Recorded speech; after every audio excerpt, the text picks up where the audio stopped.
Saviez-vous que depuis 1946, année du premier festival de Cannes, seules 10 femmes ont eu la charge de présider 11 festivals. À l'heure de cette 67e cérémonie présidée par une femme, Jane Campion, l'occasion était trop belle de saluer ces présidentes qui ont officié entre les années 1950 et 1970. Bienvenue dans un nouvel épisode du Festival de Cannes pour la petite histoire.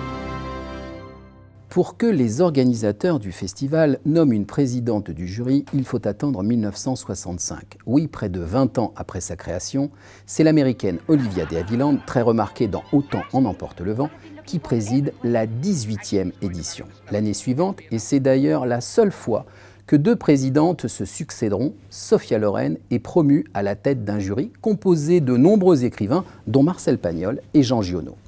Michèle Morgan, elle, ouvre le bal en 1971.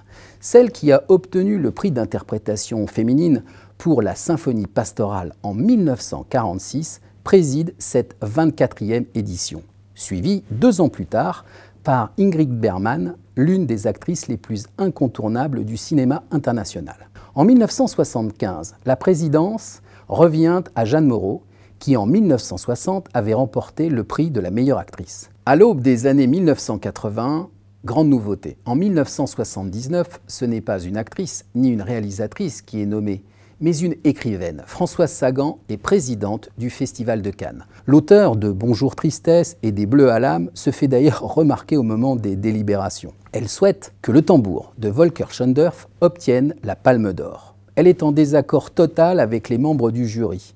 Elle déclare même subir une pression de la direction du festival. Françoise Sagan a détesté Apocalypse Now. Et elle le fait savoir dans des rares moments de sobriété. Oui, sur la Croisette, alors que le festival s'achève, on parle plus de l'état du midi-bar si souvent mis à sec que des films. Pour la petite histoire, depuis cette édition, l'organisation ne prend plus en charge les extras des membres du jury.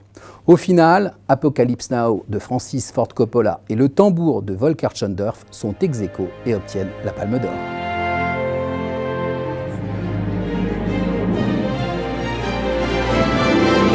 Dans un autre épisode, je vous invite à poursuivre notre travelling de ces femmes présidentes des années 1970 à aujourd'hui.